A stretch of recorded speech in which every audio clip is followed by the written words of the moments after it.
কাণ্ডারের প্রতি গঙ্গা মুক্তিপদ দিয়া গৌড়ের নিকটে গঙ্গা মিলিল আসিয়া। পদ্ম নাম এক মণি পূর্ব মুখে যায়, ভগীরথ বলি গঙ্গা পশ্চাতে গোড়ায়। জোড় হাত করিয়া বলিলেন ভগীরথ, পূর্ব দিক যাইতে আমার নাহি পথ।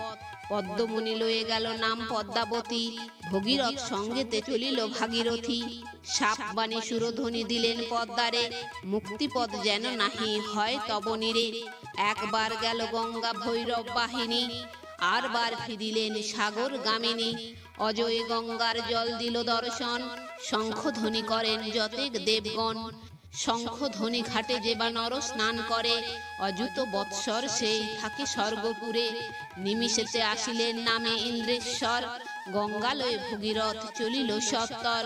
গঙ্গা জলে যথা ইন্দ্র করিলেন স্নান, ইন্দ্রেশ্বর বলি নাম হইল সে স্থান। ইন্দ্রেশ্বর ঘাটে যে বা নর স্নান করে, সর্বপাপে মুক্ত হয়ে যায় স্বর্গপুরে। চলিলেন গঙ্গা মাতা করি বড় তরা, মেড়াতলা নাম স্থানে যায় সরিদরা। মেড়ায় চড়িয়া বৃদ্ধ আইল ব্রাহ্মণ, মেড়াতলা বলি নাম এই সে কারণ। গঙ্গারে লইয়া যায় আনন্দিত হইয়া, আসিয়া মিলিল গঙ্গা তীর্থ যে নদিয়া। সপ্তদ্বীপ মধ্য আর নবদ্বীপ গ্রাম, এক রাত্রি গঙ্গা তথা করিল বিশ্রাম। রথে চড়ি ভগীরথ যান আগুয়ান, আসিয়া মিলিল গঙ্গা সপ্তগ্রাম স্থান। সপ্তগ্রাম তীর্থ যেন প্রয়াগ সমান, সেখান হইতে গঙ্গা করেন প্রয়াণ। আকনা মাহেশ গঙ্গা দক্ষিণ করিয়া, বিহরদে ঘাটেতে উত্তরিল গিয়া। গঙ্গা বলিলেন বাপু শুনো ভগীরথ, কত দূরে তোমাদের দেশের আছে পথ। ভ্রমিতেছি এক বর্ষ তোমার সংহতি, কোথা আছে ভস্মময় সগর সন্ততি। ভগীরথ বলেন মা এই পড়ে মনে, পূর্ব ও দক্ষিণ দিক তার মধ্যস্থানে। যেইখানে আছিল কপিল মহামুনি, সেইখানে মম বংশ মাতৃমুখে শুনি। এই কথা যেখানে গঙ্গারে রাজা বলে, হইলেন শতমুখী গঙ্গা সেই স্থলে। আছিলেন সাগর বংশ ভস্য রাশি হয়ে, বৈকুণ্ঠে চলিল সবে গঙ্গা জল পেয়ে। হস্ত তুলি গঙ্গা ভগীরথীরে দেখান, ওই তব বংশ দেখো স্বর্গবাসে যান। একজন রহিল জলের অধিকারী, আর সব চতুর্ভুজে গেল স্বর্গপুরী।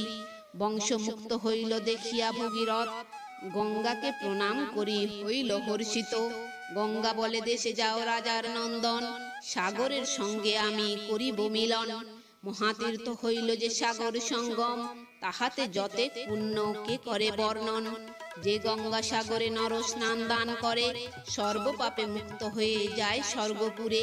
কৃত্তিবাস পণ্ডিতের কবিত্ব অদ্ভুত, গঙ্গা আনিল মুক্ত কইল Bhagirath. Hello friends, welcome to my channel বৈদিক প্ল্যানেট। কেমন আছেন সবাই? আশা করি সবাই খুব ভালো আছেন, সুস্থ আছেন, শান্তিতে আছেন এবং যে যার নিজের জীবন আনন্দে অতিবাহিত করছেন। বন্ধুরা, আমার এই চ্যানেলে সহজ বাংলা ভাষায় বিভিন্ন প্রকার হিন্দু ধর্মশাস্ত্র যেমন বেদ, উপনিষদ, পুরাণ, রামায়ণ, মহাভারত, গীতা ইত্যাদি বিভিন্ন প্রকার ধর্মগ্রন্থ নিয়ে আলোচনা করা হয়। আপনারা যারা এই শাস্ত্রগুলি সম্বন্ধে জানতে ইচ্ছুক কিন্তু পড়ার জন্য সময় পান না, তারা এই চ্যানেলের ভিডিওগুলি দেখতে পারেন। তো বন্ধুরা, আজকে আমাদের আলোচনার বিষয় হলো সগর বংশ উদ্ধার এবং গঙ্গার মাহাত্ম্য বর্ণন। তো আসুন পরবর্তী অংশ শুনে নেওয়া যাক। জাহ্নবী জননী দেবী আইলেন এই ডুবি, এই তিন ভুবনে প্রতিকার। সুর নর নিস্তারিণী, পাপ তাপ নিবারণী, কলিযুগে হেন অবতার। ধন্য ধন্য বসুমতী যাহাতে গঙ্গার স্থিতি, ধন্য ধন্য ধন্য কলিযুগে। শতেক যোজনে থাকে গঙ্গা গঙ্গা বলি ডাকে, শুনে জমে চমৎকার লাগে। পক্ষীগণ থাকে যত তাহা বা কহিব কত, করে সদা গঙ্গা জলপান। দূরে রাজ চক্রবর্তী যার আছে কোটি হস্তি, সেই নহে পক্ষীর সমান। গয়া ক্ষেত্র বারাণসী দ্বারকা মথুরা কাশী, গিরিরাজ গুহা যে মন্দর। এসব যতেক তীর্থ বিষ্ণুর সমমহত্ব, সর্বতীর্থ গঙ্গা দেবীসার। গঙ্গা হেতু গেল ৬০,০০০ বৎসর, পুনর্বার গেল রাজা অযোধ্যা নগর। রাজা হয়ে কহিলেন প্রজার পালন, হইল সৌদাস নামে তাহার নন্দন। অযোধ্যাতে করিলেন রাজত্ব সৌদাস, ভগীরথ করিলেন গঙ্গা তীরে বাস। কিছুকাল ভগীরথ ভাগীরথী তটে, মাকি হইলেন মুক্ত সংসার সংকটে। করিল রাজার শ্রাদ্ধ তর্পণ সৌদাস, ব্রাহ্মণের দিল ধন যার যত আস। মন দিয়া শুনো সবে সৌদাস চরিত্র, শুনিলে সে পাপ ক্ষয় শরীর পবিত্র। একদিন গেল রাজা মৃগয়া করিতে, চারিদিকে মৃগ খোঁজে বনেতে বনেতে। আইল রাক্ষস একসঙ্গে লয়ে যায়া, সৌদাস সমীপে উত্তরিল সে আসিয়া। ছাড়িয়া রাক্ষস রূপ ব্যাঘ্র রূপ ধরে, দুইজনে কেলি করে প্রভাসের তীরে। হেনকালে সৌদাস সে ব্যাঘ্রকে দেখিয়া, শৃঙ্গারের কালে তারে মারিল বিন্ধিয়া। হেনকালে রাক্ষসী রাজার প্রতি বলে, বিনা দোষে স্বামী মারো শৃঙ্গারের কালে। পরিণামে জানিবে হইবে যত পাপ, মহাপাপ ভুঞ্জিবে হইবে ব্রহ্মশাপ।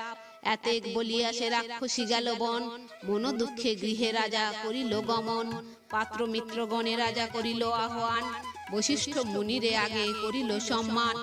মুনিরে কহিল রাজা সব বিবরণ, এই পাপ কেমনে হইবে বিমোচন।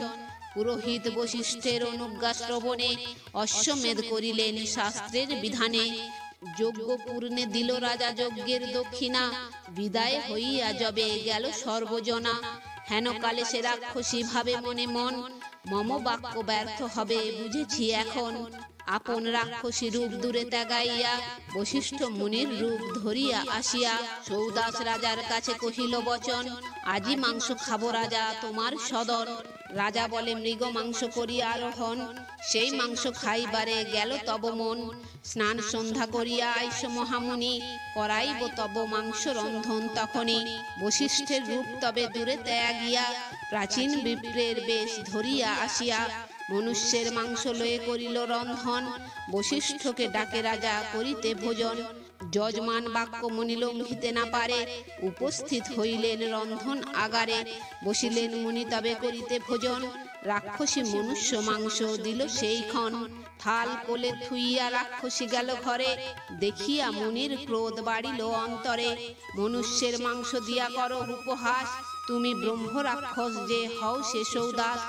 এতেক বশিষ্ঠ মুনি যদি শাপ দিল, মুনিকে শাপিতে রাজা হাতে জল নিল। অকারণে পাপ দিলে আমি নাহি দোষী, এই জল পোড়াইয়া করি ভস্য রাশি। হেনকালে রাক্ষসী রাজার শাপ শুনি, ঘর হতে পলাইয়া চলিল আপনি। ধ্যান করি জানিল বশিষ্ঠ তপধন, রাক্ষসী আসিয়া মাংস মাগিল ভোজন। মুনিকে দিবারে শাপ রাজা নিল পানি, নিষেধ করেন তারে দময়ন্তী রানী। ক্রোধ সম্বরিয়া রাজা ভাবে মনে মনে, এই জল এখনই থুইব কোন স্থানে। স্বর্গে যদি থুই তবে দেবগণ মরে, নাগগণ মরে যদি ফেলি নাগপুরে। পৃথিবীতে ফেলিলে সকল শস্য যায়, সেই জল ফেলে রাজা আপনার পায়। রাজার পুড়িয়া গেল দুইখানি চরণ, রাজার পলাশ পাদ নাম সে কারণ। বশিষ্ঠ বলেন শাপ দিনু নরবর, রাক্ষস হইয়া থাকো 11 বৎসর। লোটায় ধরিয়া রাজা বশিষ্ঠ চরণ, কতদিনে হবে তব পাপ বিমোচন। মুনি বলে পাবে যবে গঙ্গা দর্শন, তবে মম অভিশাপ হইবে মোচন। সৌদাস ভূপতি ব্রহ্ম রাক্ষস হইয়া, দেশে দেশে নিত্য ফেরে ব্রাহ্মণ খাইয়া। 11 বৎসর পূর্ণ হইল যখন, 3 দিন আহার না মিলিল তখন। উত্তরিল গিয়া রাজা প্রভাসের কুলে, শ্রমযুক্ত হইয়া বসিল বৃক্ষ মূলে। ক্ষুধায় আকুল রাজা বৃক্ষ পরিচায়, এক ব্রহ্মদৈত্য ছিল সে বৃক্ষ শাখায়। ব্রহ্মদৈত্য বলে ওহে তুমি কেন হেতা, মম স্থান তুমি নিলে আমি যাব কোথা। শুনিয়া তাহার কথা সৌদাস হাসিল, ব্রহ্মদৈত্য দেখি এটা খাইতে আসিল। ব্রহ্মদৈত্য রাক্ষসে বিবাদ দুইজনে, 6 মাস মল্ল যুদ্ধ করিল এমনে। দুইজন যুদ্ধে সমনুন্ন নহে কেহ, মিত্রতা করিয়া পরস্পর করে স্নেহ। সর্বদুখ দুইজন করেন প্রকাশ, বশিষ্ঠ শাপিল মোরে বলেন সৌদাস। ব্রহ্মদৈত্য বলে মিত্র শুনো বিবরণ, বরদত্ত নামে আমি ছিলাম ব্রাহ্মণ। বহুকাল বেদ পড়িলাম গুরু ঘরে, চাহিলেন গুরু কিছু দক্ষিণা আমারে। করিলাম উপহাস শুনিয়া গুরুরে, গুরু বলে ব্রহ্মদৈত্য হও অতঃপরে। যখন গঙ্গার তুমি পাবে দর্শন, তখন পাইবে মুক্তি ব্রাহ্মণ নন্দন। সৌদাস বলেন মিত্র জ্ঞান দিলে মোরে, 23 গঙ্গার তত্ত্ব দুইজনে করে। গঙ্গা স্নান করি যান সে ভার্গব ঋষি, মাথায় করিয়া গঙ্গা জলের কলসি। হেনকালে দোহে বলে আগুলিয়া তারে, এক বিন্দু গঙ্গা জল দাও উভয়েরে। লাগিলেন বলিতে ভার্গব তপধন, অগ্রভাগ শিবের তা দিব হে কেমন। দোহে কহে মুনি তব নাহি বিদ্যালেশ, গঙ্গা জলে নাহি হয় শেষ অবশেষ। জানিলেন তখন ভার্গব তপধন, মহাজন বটে ভগীরথের নন্দন। কুশাগ্র করিয়া জল দিল তার গায়ে, ব্রহ্ম হত্যা আদি পাপ ত্যাজিয়া পলায়। ছিলেন সৌদাস ব্রহ্ম রাক্ষস হইয়ে, বৈকুণ্ঠে চলিয়া গেল গঙ্গা জল পেয়ে। ব্রহ্ম দৈত্য আর ব্রহ্ম রাক্ষস সত্তরে, দুইজনে মুক্ত হয়ে গেল নিজ ঘরে। গঙ্গার মহিমা সব বলিতে কি জানি, আদি কাণ্ড রচে কৃত্তিবাস মহাগুণী। তো বন্ধুরা, আজ এই পর্যন্তই। ভিডিওটি যদি ভালো লেগে থাকে তাহলে লাইক কমেন্ট শেয়ার করে আপনার প্রিয় মানুষদেরও দেখার সুযোগ করে দেবেন, এবং এই ধরনের ভিডিও আরও দেখার জন্য চ্যানেলটি সাবস্ক্রাইব করে পাশে থাকা বেল আইকনটি প্রেস করে দেবেন পরবর্তী ভিডিও নোটিফিকেশন পাওয়ার জন্য। সবাই ভালো থাকবেন, সুস্থ থাকবেন, আনন্দে থাকবেন।